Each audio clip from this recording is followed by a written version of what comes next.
again, my name is Marcio Gagliato. I am right now based in Brazil, São Paulo. It's the carnival season here. I'm working for MHPSS.net. I'm also a psychologist, and I'm going to be the moderator of this webinar. We are very much pleased to have you all here to join this webinar in ensuring mental health and psychosocial support for gender-based violence survivors and those at risk. We should focus to understand that the responsibility is for everyone in the humanitarian community and not only GBV experts. This webinar is going to last for about 1 hour. Each of our presenters will have around 15 minutes. And just after, we're going to open the room for discussions and conversation and questions and answers. We had for this webinar more than 200 registered persons that were interested to participate. We are also live streaming on YouTube to the ones that are not able to get into the room. But unfortunately, those that are watching it on YouTube, the interaction with us will be a bit limited for questions to question ourselves. So just after the webinar, this webinar is being recorded at the moment. We're going to show it later. It will be available at our site, the Mental Health and Psychosocial Support Network, MHPSS.net. And also just after the webinar, we're going to send out to everyone an evaluation of the webinar. It's a very simple evaluation, 5 minutes, which is very important for us to evaluate our work and also to improve our next webinars. It's a very special year, 2017, for MHPSS.net. We have scheduled a series of webinars this year. You can keep looking at our site. You're going to see that at least once a month we have a different webinar with experts in the field, in several fields under the umbrella of MHPSS.net. And we are starting this year with this webinar between MHPSS and GBV. So in the webinar today, I'm pleased to make an introduction of our two experts, our two presenters. They were so kind to be available today. Jeanne and Jessica Izquierdo.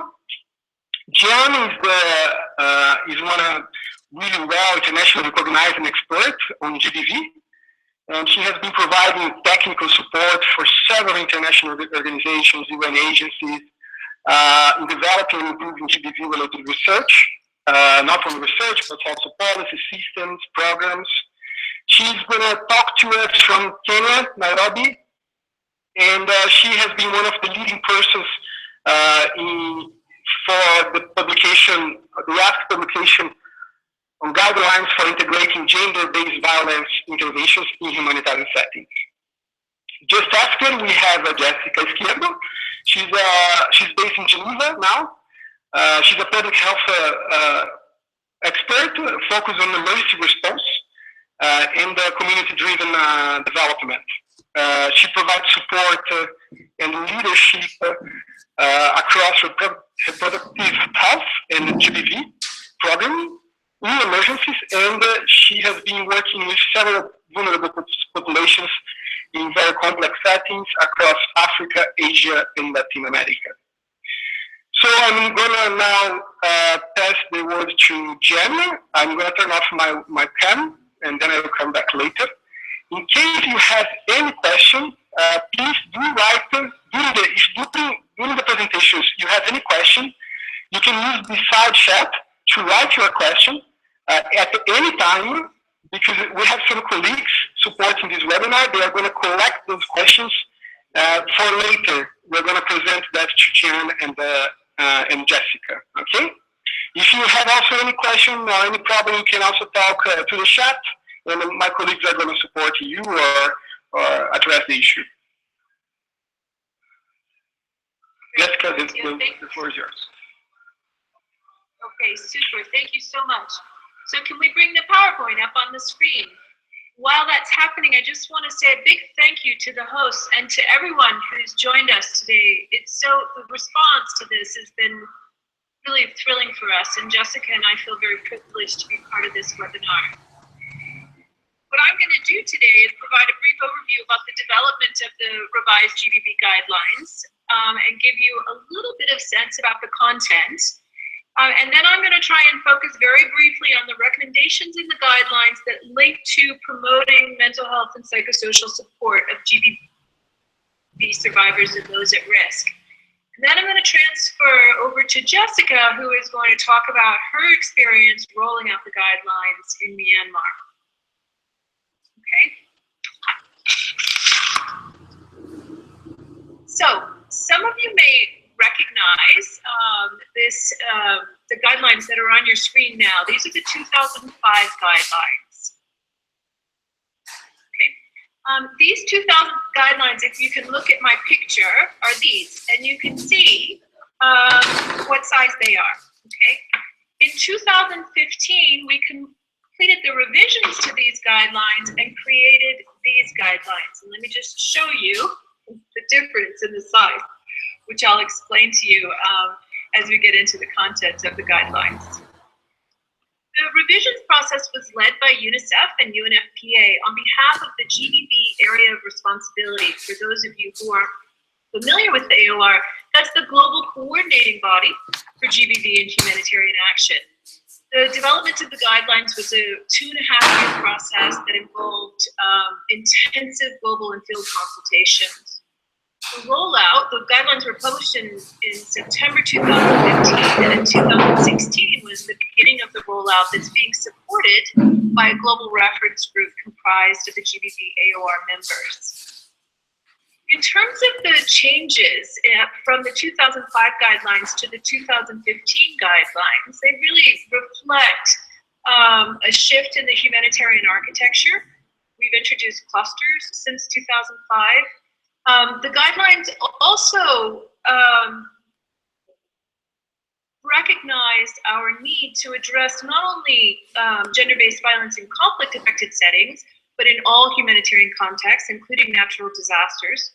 Unlike the 2005 guidelines, there isn't a primary focus on sexual violence in these guidelines. Instead, there's recommendations to address all types of gender-based violence, so intimate partner violence, child marriage, trafficking, and other forms of GBV. Whereas the 2005 guidelines focused on responding in the emergency phase, these guidelines try and provide recommendations for all stages of humanitarian response. And maybe the biggest difference between the 2005 guidelines and these guidelines is that the target audience for these guidelines is primarily non-GBV specialists. So that is people who have not been trained in GBV programming, or maybe have never had any kinds of training around GBV. The purpose of the guidelines is not to try and add more work to the WASH person's to their responsibilities or the child protection person's responsibilities, but rather to help them think about how to mainstream GBV protections into their existing programming so their programming can be more effective and safer. So just to follow on that, the overall purpose of the guidelines, as stated in the guidelines, is to assist humanitarian actors in communities affected by armed conflict, by natural disasters, and other humanitarian emergencies to coordinate, plan, implement, monitor, and evaluate essential actions for the prevention and mitigation of gender-based violence across all sectors of humanitarian response. And I just want to emphasize here the prevention and mitigation focus. So there's not a strong focus on specialized response. It's really about risk reduction for non-GBV specialists. Okay, now quickly just to overview the structure and the related content of the guidelines. The guidelines start with an introduction, which provides a definition of GBV, how it happens, who's affected. It also provides an overview of the obligation of the entire humanitarian community to address GBV. And then it has, starting from page 18 in the introduction, it has almost 10 pages of recommendations for all actors in humanitarian settings to ensure implementation of the guidelines. We felt like including this in the guidelines was really important to promoting accountability for the recommendations that are contained within the guidance. Then we have part 2. the background to the thematic areas. So this just gives you a sense of what's coming in the rest of the guidelines. It talks about how the guidance for all of the different clusters or sectors, how that guidance is organized, what the guidance shares in common. And the part 2 also goes into the guiding principles and approaches for addressing GBV, whether you're addressing it as a non-specialist or in GBV specialist programming. What principles and approaches are shared in all aspects of GBV prevention, risk mitigation, and response. And then finally, the third section of the guidelines is the real meat of the guidelines. And that third section is 13 separate, what we call thematic areas, and they're organized loosely around the cluster system and the AORs. Each thematic area tries to draw from and build on existing cluster or sector standards linked to protection and gender-based violence. And they do so by being organized in terms of the humanitarian program cycle. And just to give you a sense of the scope of this particular section of Section 3, Sections 1 and 2 are probably about 30 pages of that document that I showed you. Section 3 is the remaining 250 to 300 pages. Okay, so now, each of those sections is organized according to the humanitarian program cycle, or an adaptation of the humanitarian program cycle. So each section first starts with recommendations about what a cluster or sector should do in the assessment, analysis, and strategic planning phase of humanitarian intervention. And then it goes on to make recommendations about how to mobilize resources, what kind of information to include in proposals. Then it goes on to provide specific actions that can be undertaken in implementing programming and shoring up policies and in doing communication and information sharing. Then there's a section on coordination. Who should the sector actors or the cluster actors coordinate with in order to improve their GBV risk mitigation activities? And finally, it closes with a monitoring and evaluation section. And this is a section that's really exciting for us because it includes indicators for all of the major recommendations that are for each of the thematic areas. So each thematic area has their own set of indicators according to the recommendations that are presented across the humanitarian program cycle. Now, I know that I showed you this big fat book, and just looking at this can be really intimidating for non-GBV specialists. That comprehensive book is not meant to be read by everybody. It's really the compiled guidelines with all of the thematic area guidance is really for GBV specialists and for protection actors. There are what we call thematic area guides, tags, because you know there has to be acronyms for everything in the humanitarian community. The tags are about 30 to 40 pages each. They focus specifically on a sector or cluster, and they're meant to be really portable. They have sector-specific essential actions provided in a poster and also provided in a pull-out sheet that looks like this. And on the screen, it looks, quite busy and complicated. But basically what this is an easy reference for all the information that's included in the chapter. So it provides an overview of the key responsibilities recommended throughout the program cycle and links those responsibilities to stages of intervention in humanitarian response, from preparedness all the way through to recovery. Okay, that gives you a general sense of the guide, for those of you who aren't familiar with the guidelines, a general sense of what the content of the guidelines is. And now let's look at what the guidelines say for humanitarian actors in terms of mental health and psychosocial support responsibilities. Generally, the guidelines say this with regard to mental health and psychosocial support. And if you'll bear with me, I'm just going to read a quote that's in the introduction. As part of care and support for people affected by GBV, the humanitarian community plays a crucial role in ensuring survivors gain access to GBV-focused, community-based care services. and, as necessary and available, more targeted mental health care provided by GBV and trauma care experts. Survivors may also wish to access legal justice support and police protection. Providing information to survivors in an ethical, safe, and confidential manner about their rights and options to report risk and access care is presented throughout these guidelines as a cross-cutting responsibility. Humanitarian actors should work with GBV specialists to identify systems of care that can be mobilized if a survivor reports exposure to GBV. Okay? So that seems pretty simple and straightforward, but I think if we consider for a moment that the entire sort of the request or the recommendation that the entire humanitarian community have some knowledge about responding supportively to a survivor should they come forward, and being able to provide referrals, that's a pretty kind of radical expectation, and something that can change the survivor's experience immeasurably in terms of having a feeling of support and also being able to access care.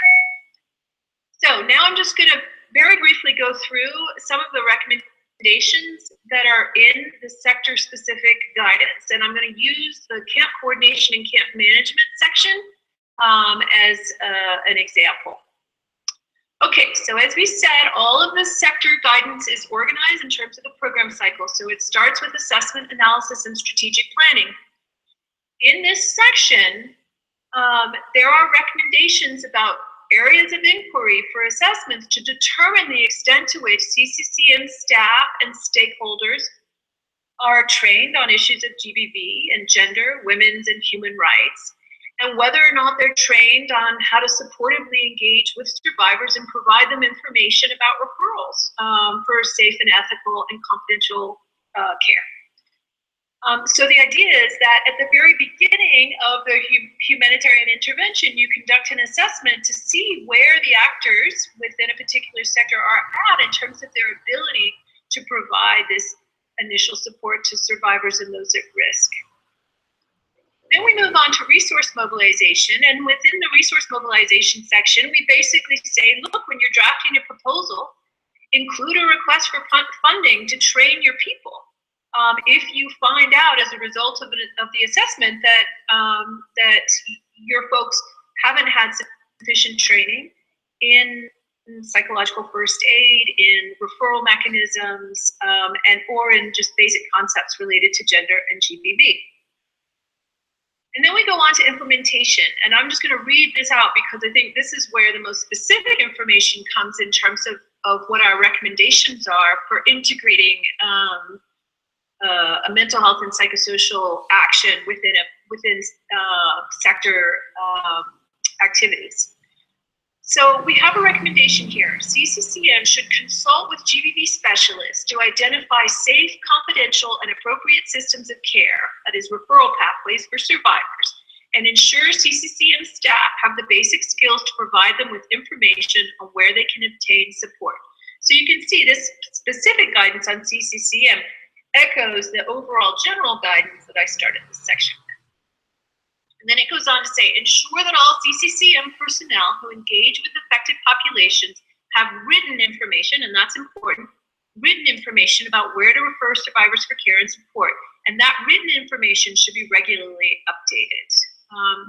Then camp managers should ensure that all CCCM personnel who engage with affected populations are trained in gender, GBV, women and human rights, etc., and they know how to supportively engage with survivors and provide information in an ethical, safe, and confidential manner about survivor rights and survivors' options to report risk and access care. Okay, so that's the core of the recommendations for the non-GBV specialists. Now, in those recommendations, and also in the next section, which is on coordination, it's emphasized that these non-specialists don't have to know everything themselves. And they don't have to go out and sort of create their own referral networks. The idea is that they link with GBV specialists in order to build their capacity and their knowledge about the referral networks. So the recommendation is that CCCM programmers should seek out GBV coordination, the GBV coordination mechanism and GBV specialists in order to assist them to design trainings for CCCM staff, to develop referral pathways or refine referral pathways, or even disseminate referral pathways to understand the concepts of survivor-centered engagement, etc. Okay, so it's a real collaborative relationship. But I think you can see in the phrasing, CCCM programmers should seek out the GBV specialists. So the idea is that it's a mutual responsibility. It's not a responsibility that lies just with the GBV actors in terms of trying to encourage or facilitate CCCM's accountability. Okay, and then finally in the section, there's a way, as I said, we developed these indicators which can help people to measure the extent to which they are implementing the recommendations in the rest of the sector section. So the recommendations linked to mental health and psychosocial support have to do with, the indicators linked to mental health and psychosocial support have to do with staff knowledge of referral pathways, staff knowledge about confidentially sharing information, and being sure to include information on referrals within CCCM community outreach activities.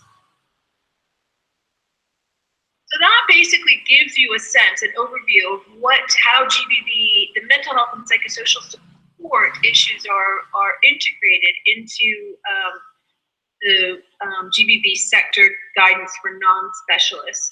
And I just want to close this before turning over to Jessica with a little lesson learned. All of those sections of the guidelines have case studies integrated throughout. And there was one great one in CCCM that really illustrates how important it is for all humanitarian actors to have the capacity to engage supportively with survivors and to provide them referrals. Because in the case of Haiti, 98% of GBV cases were reported directly to a camp manager or a camp field team. Okay, so they didn't make it first to the GBV specialists. They reported to other humanitarian actors who then had to refer them for specialized care. So it's just a really good illustration of how important it is for the entire humanitarian community to be able to receive in a supportive way a survivor's report and then provide a referral for assistance. Okay, so we're not going to take questions now. We'll take questions at the end. I'm going to turn over to my colleague Jessica, who has been instrumental in the rollout of the guidelines in 2016.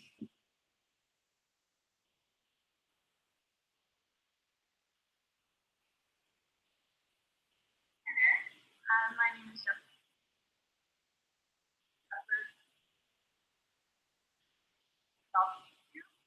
You're not able to hear me well, but I will go ahead and turn off my video so as to provide better audio, as to better host and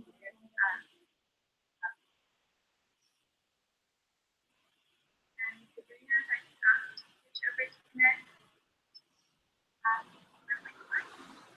But I will be focused on about how these different guideline recommendations materialize at a country level. And in general, my role, okay. So this is my face. I'm going to go ahead and turn off my PowerPoint so that you can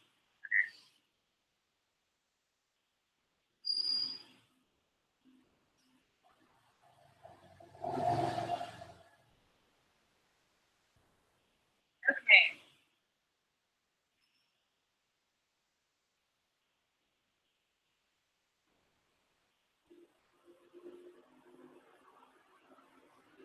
Great. Hopefully you are able to hear me now. Great. So my main role in the rollout of the GBV guidelines is to provide training and support that facilitates the process whereby teams are able to identify their capacity needs and prioritize action around the prevention and response to gender-based violence. So today we will focus more so around response, both in the ways that different actors are engaged in these recommendations, as well as the challenges and successes that they have experienced, and specifically those their fights are most.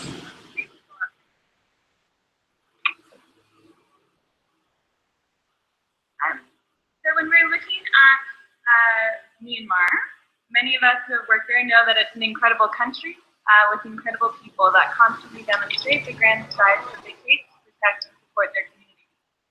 Myanmar, too, is a country that faces many obstacles and recurring emergencies, both natural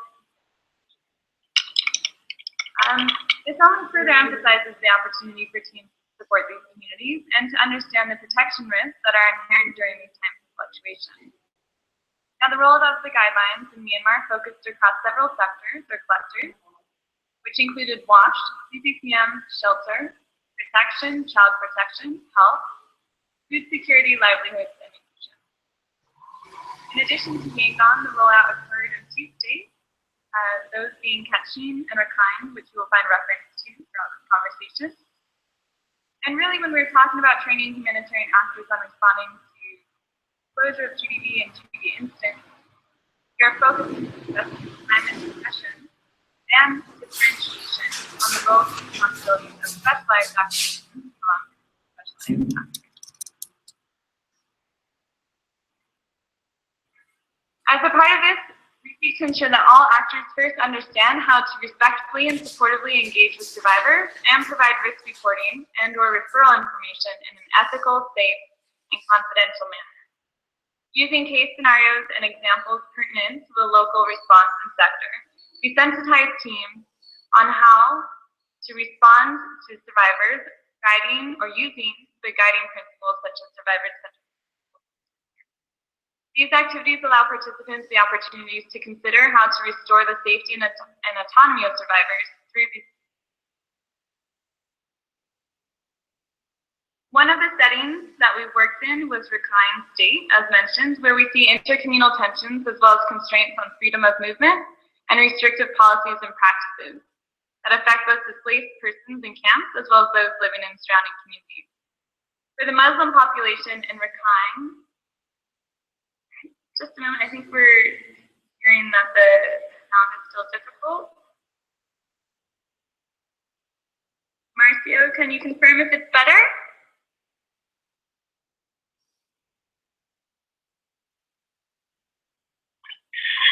Hi, Jessica.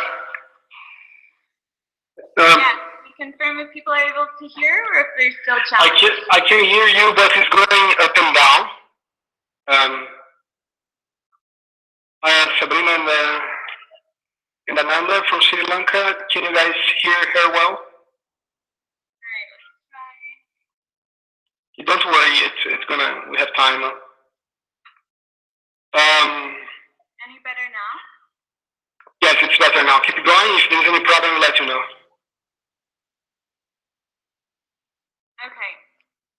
Okay, great. So,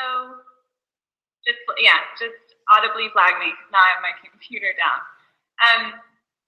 Okay, so really what I was mentioning is that we try using multiple tactics to introduce participants who are participating in the rollout of the guidelines to survivor-centered principles. And these different activities are meant to reflect the settings in which the individuals are working, as well as their specific areas of responsibility. So one of the settings would be Rakhine State, where we had done the rollout of the guidelines. In Rakhine State, you see intercommunal tensions, as well as constraints on freedom of movement and restrictive policies and practices that affect both displaced people in camps as well as those living around in broader communities. Now, specifically for the Muslim population in Rakhine, we can see a lack of personal identification documents, such as national registration cards, that pose a significant protection concern and limit women's access or options for legal recourse, which is particularly true for survivors of gender-based violence. We use these case studies to highlight current GBV risks while also emphasizing the survivor-centered principles that we strive for.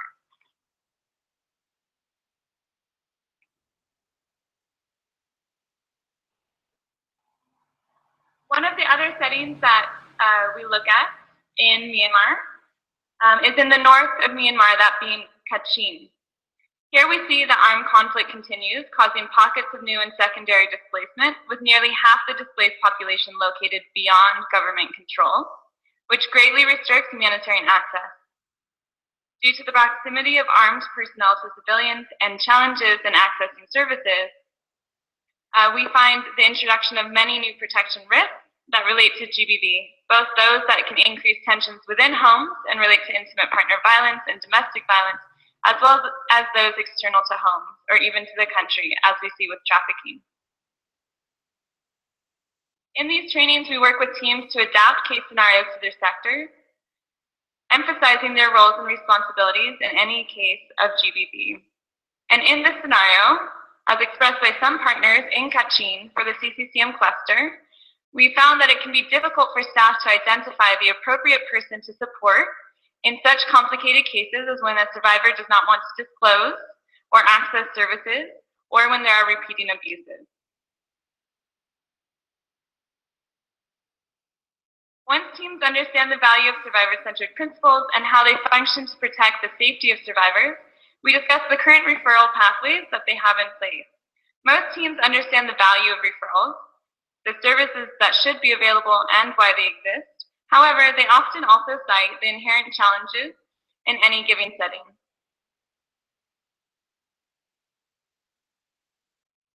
If we take Kachin, for example, there's a clear referral pathway that exists in some areas of the government-controlled area. Here, teams are able to access a directory with clear listings of different focal points related to protection issues. Many individuals and sectors are aware of the referral pathway, as well as the camp-based protection focal points that support in providing information to communities, as well as assist in making these links. However, depending on the sector of focus, there are also challenges that are quickly cited as obstructing the safe and effective referral of survivors. For CCCM, it was reflected that in camp settings, some camp management committees and camp leaders take on a mediating role in the referral pathway, acting as a facilitator for survivors to access these services.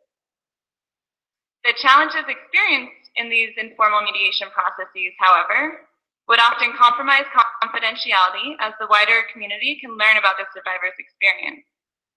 In addition, there are times when the survivors are denied access or obstructed from accessing services, and in cases where some forms of GBV occur, such as intimate partner violence or domestic violence, where there can be held the belief that these are culturally appropriate in some cases and should be managed at a household level. When looking outside of CCCM at another cluster being health, we found that health actors cited one of the challenges is that health clinics can often be situated next to camp administration, thereby compromising confidentiality when survivors are seeking services or information about services. Alternatively, when individuals were referred to health services, we often found that their ability to choose was compromised as there existed state mandatory reporting to police.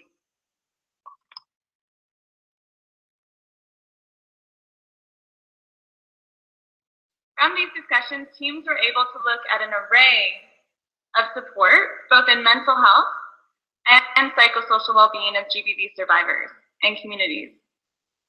Understanding how their efforts align with the ISC goal of protecting or promoting psychosocial well-being and or preventing or treating mental health disorders. And furthermore, how each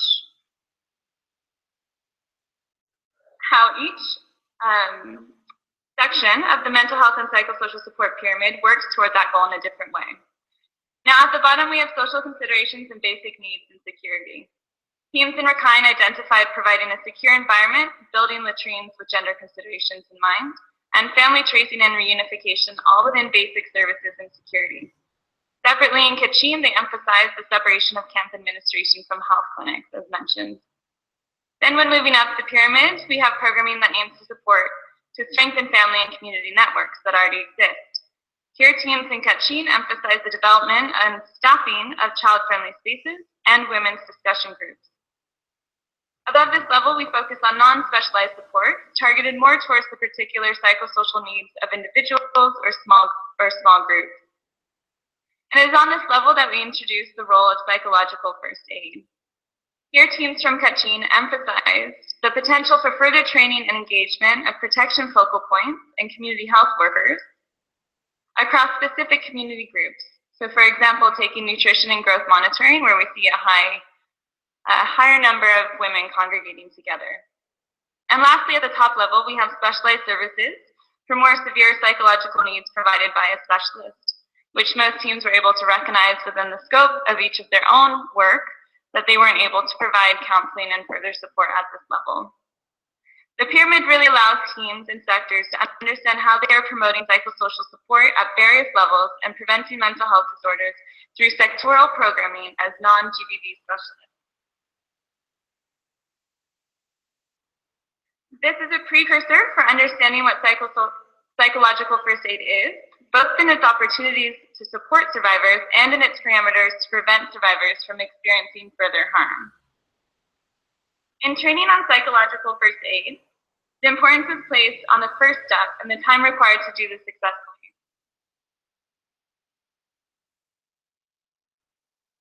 How do teams support their staff to understand the context, the available services, and the potential risks, in particular during times of fluctuation and change? When working through PFA, psychological first aid in Rakhine, teams were able to discuss different scenarios and challenges they were currently experiencing, taking the time to prepare prior to the incident and to understand the services available. In some townships in Rakhine, it was acknowledged that a clear referral pathway existed, providing the opportunity to facilitate survivors' access to confidential services provided by local partners. In other townships, however, there were no local services available for GBV survivors, requiring survivors to travel to nearby townships for support. And in order to travel, having to mandatorily report to police in order to gain travel authorization. The next step focuses on checking for safety, basic needs, and distress reactions. Here, the teams explore the difference between common stress responses, such as weeping, shaking, anger, and those responses that are more severe and require specialized support, such as for those individuals that are immobile, withdrawn, or unable to care for oneself. The aim here is not to teach individuals how to identify survivors, but rather how to recognize individuals that are in distress. However, many teams in Rakhine struggle to recognize distress amongst communities that had been repeatedly subjected to hardship, those that had experienced conflict, discrimination, and repeated displacement. Teams found that a high number of individuals in these settings demonstrated severe mental health needs. The third pillar looks at listening and how to do so without asking further details that could cause harm to the survivor. Here, some health teams in Rakhine found it difficult to identify the limits of information provision and support. So, for example, some community health staff reported having met women that had experienced violence, and in wanting to make sure that they had timely access to services, they would ask the women if she had experienced sexual assault or rape, so as to understand if they could recommend her to access emergency contraceptives or post-exposure prophylaxis. For these individuals that didn't have training on counseling for survivors of GBV, we worked with them on key messages they could provide to survivors on timely access to health services without having to ask for further disclosure or details on the survivor's experience. Lastly, teams would focus on how to safely link the survivor, based on the preparations that they had made initially in regards to service mapping and community support. While many teams felt comfortable in referral mechanisms where they existed and where support was available, there still existed a lack of clarity on how to document such an incident within one own's program files, and also whether they were responsible to report the incident to their senior staff or management.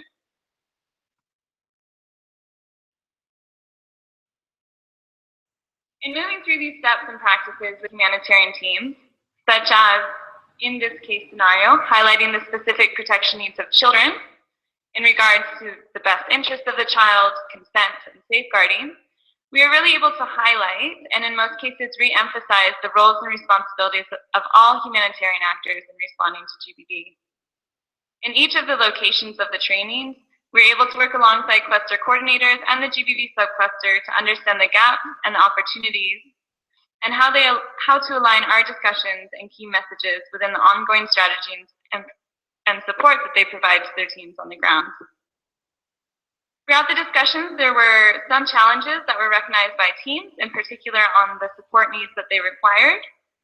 First, looking at the lack of awareness on psychological first aid for field staff and in particular for how to provide such training and support in non-government controlled areas where capacity building efforts were limited due to access.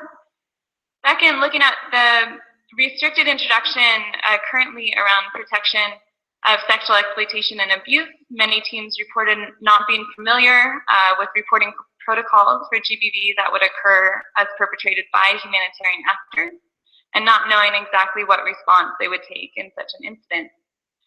Teams reported a lack of clarity on the safe and ethical management of information related to survivors, again, how to record it within their own program. And then also there were concerns on protection monitoring. So where protection monitoring is taking place without services being provided in the location and without psychosocial support being provided on the teams that are doing the protection monitoring.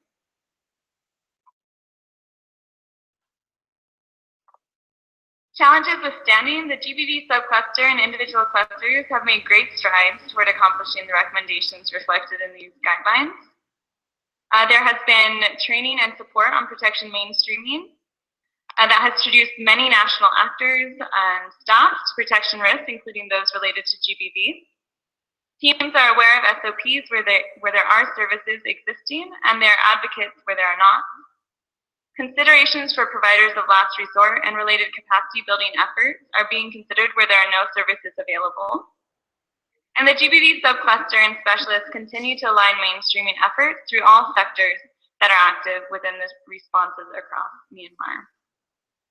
And lastly, teams are incredibly open to improving their capacity on risk identification and mitigation, and place a high value on developing the skills to safely respond to survivors.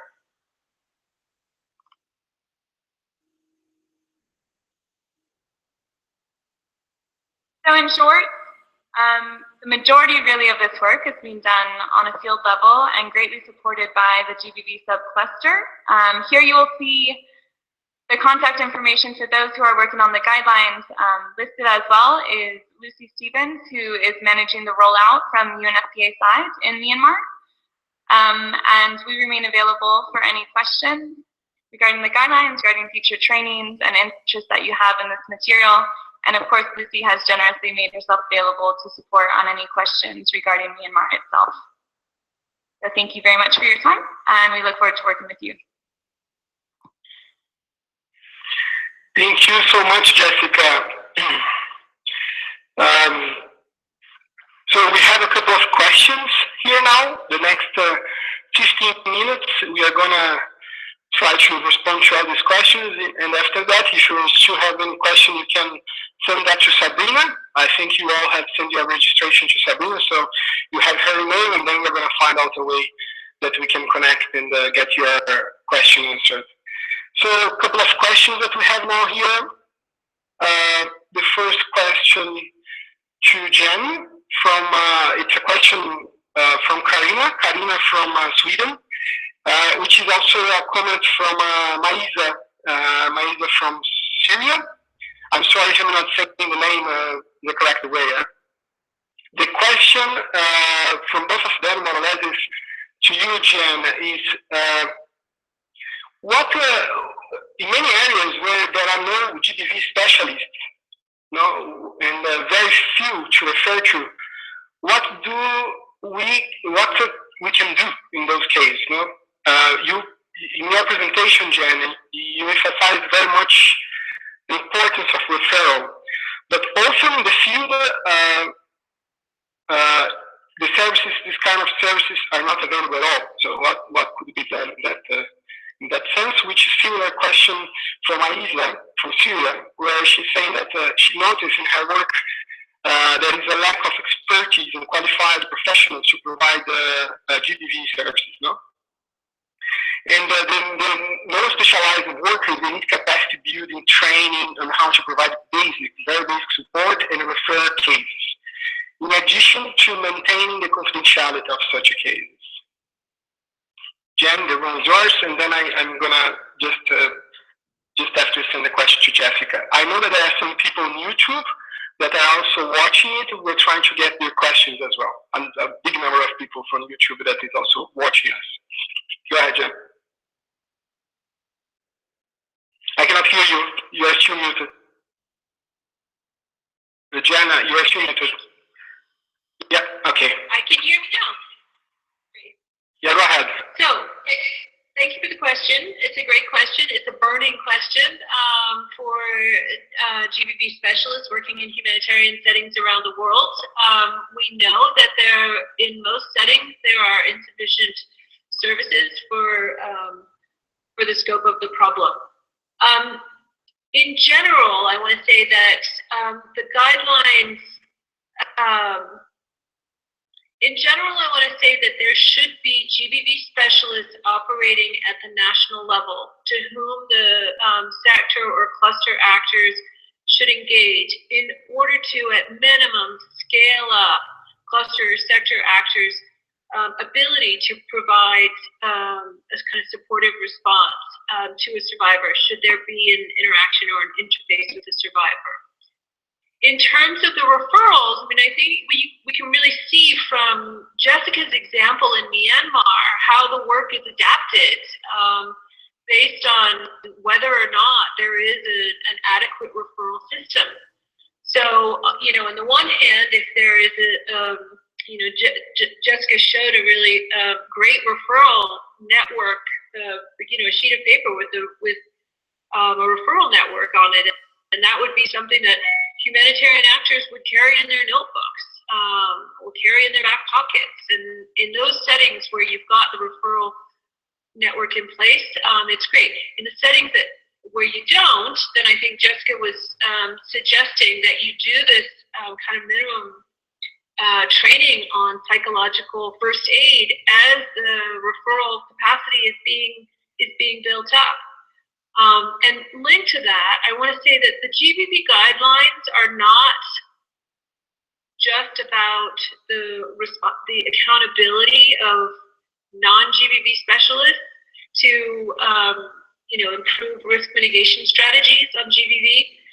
They really require and constantly recommend the heavy engagement of the GBV community, which means that the GBV community has to be, the capacity of the GBV community has to constantly be built up. So the hope is that, as you all understand, or you all as non-GBV specialists understand or have the opportunity to engage more with survivors, the pressure will be on the GBV community to really establish those referral mechanisms in the settings where survivors are coming forward. Jessica, do you want to add to that? No, I think that's great. I know in the case of Myanmar that hopefully I'm audible, that the GBV cluster was very available even in the cases that they hadn't been able to reach the service provision and really aligning the services, state and local partners and so forth. They were available to receive those concerns even if calling from across the country. So, some of the contacts that we shared, our teams that would be working in northern Kachin, if they were unclear about what they should do and they didn't have a clear referral pathway, as well as the other providers and made them available. So I think, as Jeanne mentioned, there's a lot of variation in how look, and different places they're at varying levels of development. But I would say across Myanmar in particular, great commitment to be available for those. Jessica, we cannot hear you well. If you can do whatever you were doing before. I don't think it's the webcam. I think it's just the way that you hold your microphone. Whatever you were doing before, it was working well. And we have a couple of questions to you, actually now, Jessica. One question, I will make the two questions and then we come to you. One question is from Ananda from Sri Lanka, and also another question from Paola from Italy. Francesca Paola. Ananda is asking, how how did you adapt the PSA in the context of Myanmar? What kind of cultural and social adaptation considerations did you have to take into account to provide PSA to survivors of GBV? And Francesca, she's asking, how can we ensure MHPSS equality in a country such as Myanmar, where there is a lack of expertise and only 2 clinical psychologists are on the ground? Did you get the question, Jessica? Oh, you cannot hear the question.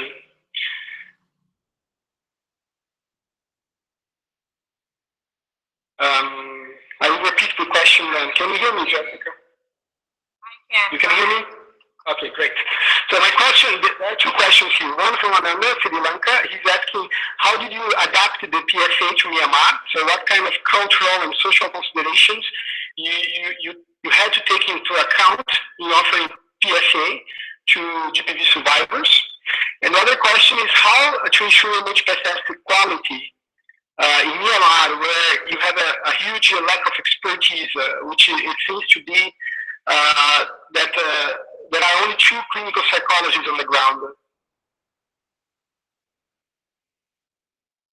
Sure. So I suppose first in looking at the second question in terms of the quality of MHPSS services, so it's been acknowledged in Myanmar that there's a wide variety of PSS services that are being delivered, and that there are projects amongst various actors that include a PSS component. However, they don't have necessarily a PSS focal point who is able to provide that specialized support. In some cases, this is being remedied through the provision of, for example, in Rakhine, the placement of an MHPSS focal point that will provide support and capacity building to local partners in Rakhine.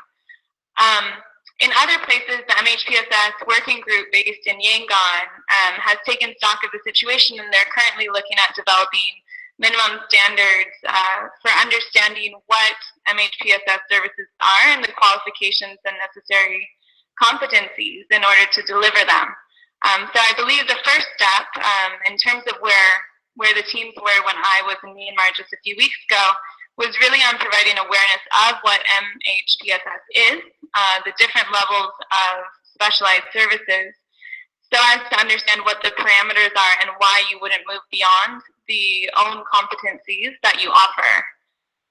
But I do believe that that piece is being taken forward both by the GBV subcluster as well as the MHPSS working group to try to provide more information and consistency across all partners in programming. When looking at how to adopt PFA for Myanmar,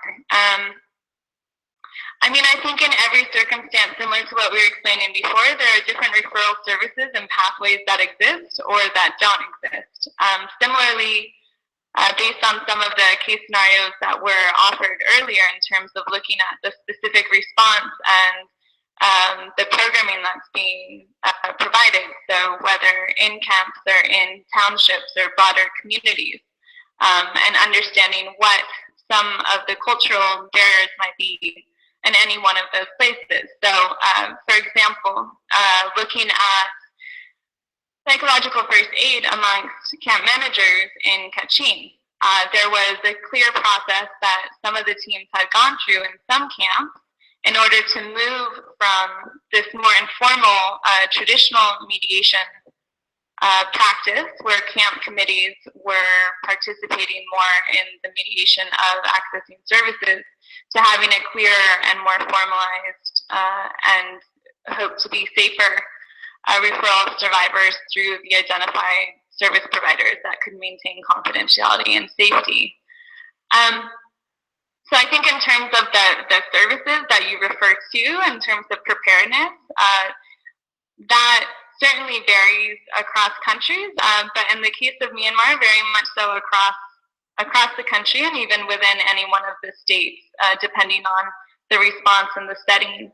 As mentioned, for looking at distress and understanding how that's may be expressed, the MHPSS working group and GBV subcluster have recognized and acknowledged alongside local partners that that can be quite challenging in places and with individuals who are continually burdened or in the face of harm and experiencing repeated distress. So the best way that we move through adaptation of PFA is to work with teams and to understand how they translate each of those steps. So what does it mean for camp management to be prepared? Where do they draw their information and education on risks that may exist? Similarly, where do they specifically link individuals as compared to health teams? So for example, many health teams found themselves to be more responsible than just providing clinical services, but felt that they too were responsible for providing psychosocial support in terms of counseling and ensuring further safety of survivors thereafter. So I think it's not only the cultural adaptation of PFA, but also looking across the actors' areas of responsibility and making sure to highlight both those actors and responsibilities within their TOR, or area of responsibility. Thank you very much, Jessica. I'm going to now give 2 questions to Jeanne, and of course, Jessica, feel free also to add if you feel like so. One question from Nita Rani from Bangladesh. She's asking, in case of domestic violence, for example, if the survivor doesn't want any other kind of support, like physical health, legal support, except psychosocial or psychological support, what do you suggest? Sharing the available services on GBV and still continue on psychosocial support? And the other question is from Sudeep. He's from Nepal. He's connecting with us through the YouTube channel. And his question is, he's saying that he has an MHPSS program integrating in primary healthcare facility. And his question is if you have an idea or experience in integrating GBV components into existing health facilities or primary healthcare facilities. Okay. I'm just going to ask for a quick clarification from Sudeep that he or she can provide while I'm answering the other question. When you say integration, are you talking about GBV-related MHPSS, or are you talking about integration of GBV response services generally? That's my clarification. And then Mita Rani Roy, super interesting question. And what I would say is that the GBV specialists are trained in survivor-centered approaches, and one of the kind of central tenets of a survivor-centered approach is the decision about where to access care and how much care to access lies with the survivor. So if the survivor only chooses one form of support, we frame support in terms of a multi-sectoral process that could be it could be psychosocial support, it could be health support, it could be legal justice support, it could be security, police. But the survivor only wants to enter that sort of multi-sectoral service pathway in one area and only receive healthcare or only receive psychosocial support. That's her choice. And the GBV folks who would be dealing with her, who would be providing that psychosocial support, would be trained in the principles that reinforce that approach. Now, for the non-GBV specialists, for people like the WASH people or the camp coordinators or others who don't have specific care, if an IPV person comes forward to them, somehow it's revealed that they are experiencing intimate partner violence, it's the responsibility of that person to share information about where the survivor can access support. And if the survivor requests physical support in getting to that area, then the person can provide it. But otherwise, it's always the survivor's choice about whether or not they actually want to pursue that referral. Okay. So now on the second question, about Jessica, did you want to add anything to that? response? Okay. No, I think that works great, and that's absolutely what the teams in Myanmar are trained on: how to respect the survivor's wishes. And one of the areas of emphasis that we place is when non-GBV specialists are posed with complicated situations. Either they only want one service or there's repeating abuses that are occurring. For them to know that it's the responsibility of each actor in humanitarian action to know who their either protection focal point or referral focal point would be, UNFPA and others, who they can call even to say that they are posed with this challenge and not knowing what to do. And even in calling or reaching out to that point person, they need not identify who the person is or their confidential information. So again, it just emphasizes the principles that Jeanne was mentioning, but always with the repeated emphasis on all humanitarian actors knowing who their support system is when it comes to GBV, even in the cases where there are no services or systems available. Great. Thank you. Jeanne, did you see Sudip's question, as you asked before? He clarified, he or she clarified that MHPSS in healthcare facilities is already there, but the question is related to how to include GBV in that cycle of support in prime healthcare facilities. Okay, great. So you can go to the health section, the thematic area guide on health, to get general recommendations about how the health sector can kind of integrate GBV into their work. But there's also a tremendous amount of resources available about providing kind of supportive response in health facilities to GBV survivors. And I know, and in that health section, there's a whole sort of, I think, couple of pages of bibliography with more detailed information about that process. WHO in particular has just published recently, within the last year or so, guidelines on how nurses can engage with the survivor according to survivor-centered approaches, can interface in a supportive way using kind of the tools of mental health and psychosocial support. So go to the bibliography, and you can also go to the GBV-AOR website where there are tools posted on the website. But I would say start with the bibliography and try and track down that new WHO tool. Okay, so we are going to go now for our last round of questions and answers because time is running up. I will make all the questions to the two of you, and you can respond to them and also make. And then we have just a final round of final considerations. Okay, I know that we might have other questions, and I will ask people. We're going to take notes of them and share with the presenters. So there are three questions here. One from Emeline Ferrier, and her question is if there is any advice about how to support survivors who are persons with disabilities, and GBV survivors that are persons with disabilities. In particular, persons with sensorial impairment or intellectual impairment. As unfortunately, these persons are more exposed to abuse than persons without disability. Okay?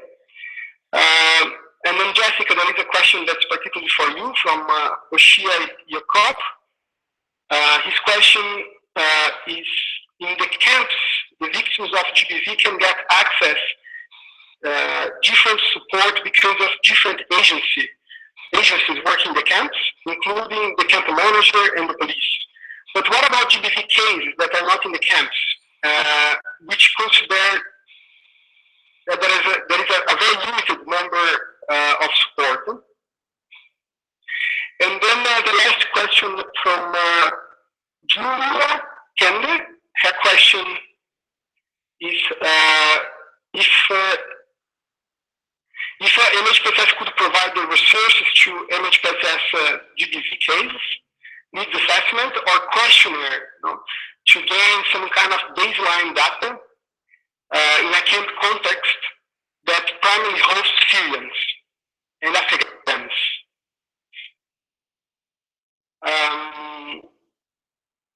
Yeah, and that's it. Is it clear, the questions for the two of you? Sure. Perhaps Jessica, you want to start responding? Sure. I can respond specifically to what Jakob was asking regarding the services in camp as compared to outside of camp. So when referencing the case studies about camp-based settings, that is certainly only one of the examples and one of the experiences of affected populations in Myanmar. And a lot of the discussion also existed around displaced persons and broader communities in townships that were not bound by specific parameters that we would see in camp. I think what you mentioned in terms of the services and the actors that may be available sometimes in camp-like settings as compared to outside, where we can see that there are more cohesive services that may be provided, of course, also paired with different protection risks. Certainly a lot of the teams emphasize the challenges that they experienced in regards to supporting GBV services and survivors for those that existed in very hard to reach settings. So in Kachin, that would be the non-government controlled area where there was limited movement, limited access to services, as well as limited opportunities for training and building the capacity of staff that were working in those regions, which are only local partners. Then similarly, we saw in Rakhine that there were referral pathways that may exist in some camp-like settings, but in other townships, we would find an absence of services altogether. And in those township settings, then how do we leverage the community-based workers that are working either across health programs, nutrition, livelihoods, to provide psychological first aid and to be informed about the referral pathways that exist outside of that setting in order to make a safe and appropriate referral. Of course, what we also mentioned is that in some of these settings, there are legal restrictions which make it very difficult to adhere to survivor-centered principles, regardless if you're in or outside of a camp-like setting. Those in Rakhine looking at travel restrictions, similarly across the country looking at mandatory reporting to the legal sector, to police. So the principles, the exercises that we go through are not at all limited to camp settings. I think depending on where you are within Myanmar, where you are across different countries, there can be more services available depending on the environment of the displaced community, and of course more or different protection risks that would be inherent or present as well. However, I do think that the teams seem to find it pretty useful to go through a risk analysis and a contextualization that needed to be based on the specific areas that they're working. So similar to what you say, to not be able to take camps alone and non-camp settings alone, but to really look at the particular environments, actors, and services that were present in each of the locales that they're providing services.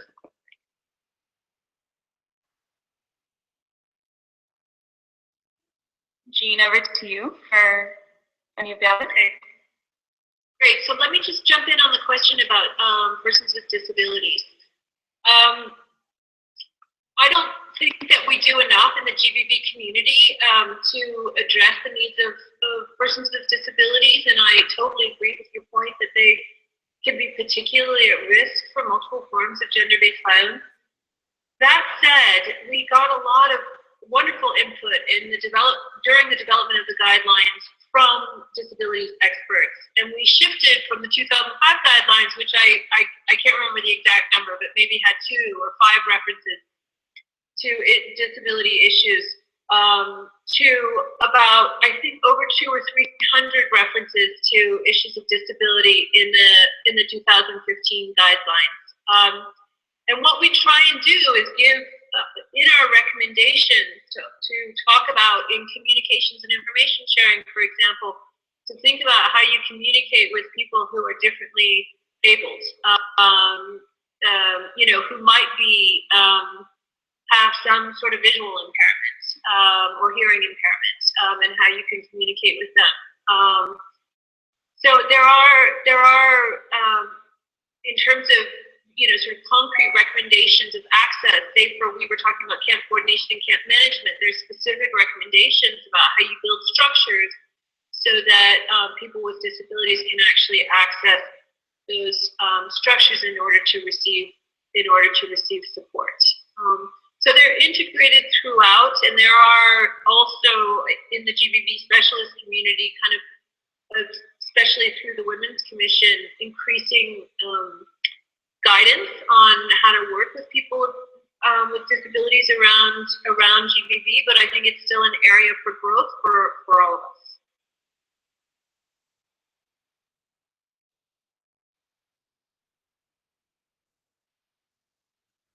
Marcio, what's the next question?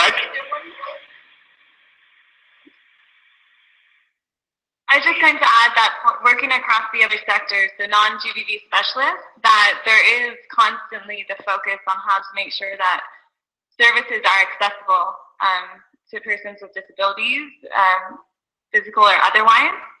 And so a large part of the recommendations, if looking at distribution of non-food items, looking at access to health services, access to food, inclusion in child-friendly spaces, and so forth, is really around monitoring. So how to support other sectors that are non-GBV specialists on monitoring for the inclusion of persons with disabilities, intellectual or physical, and to take that as one proxy for seeing that these individuals are cared for and that they are included within some of the protective mechanisms of community and social support and basic security.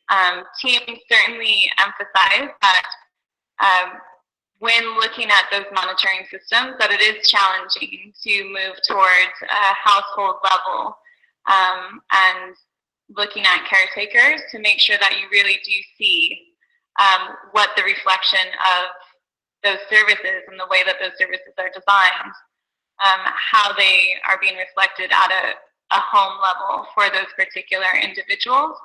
And I think that is the flip side to the conversation on making sure, that practitioners and health practitioners are trained and information and services designed, with these individuals in mind. So I do certainly each of the sectors that we work with, it's a part of the conversation when they're discussing the services and the programming and activities that they provide. However, they also do really emphasize as well the challenges in monitoring to make sure that their efforts are reaching those individuals and effectively. Fantastic. I think we reached the end of the webinar. I wanted, on behalf of MHPSS.net, to thank the two of you, Jeanne and Jessica, for the incredible work you are doing and also for the incredible presentations that you have made today. Thank you so much for making yourself available. I also want here to thank you all the participants. We had an impressive participation for this particular webinar. We want to ask each of you, the participants, to go to a very quick evaluation that Ananda is going to share now on the main room, the link to this evaluation. It's a 5 minutes or even less than that evaluation form. It's just clicking based stuff. So go ahead. We learn a lot by your feedback. And it's very important because the next webinars, we are going to use a lot of your feedback to improve what we are doing now. And I think we also shared a lot of resources. I can see here on the chat. Please go ahead and use them as much as you can. If any participant felt that your question was not fully answered, or you still have questions in your head, please do write to Sabrina. Sabrina, if you can put your email there again to everyone, it would make it easier. And we're going to make sure that your questions will be forwarded to Jeanne and Jessica and get back to you. So thank you, everyone. Thanks, Jeanne. Thanks, Jessica. I don't know if you want to make any final consideration, then we close the room. Thank you, everyone.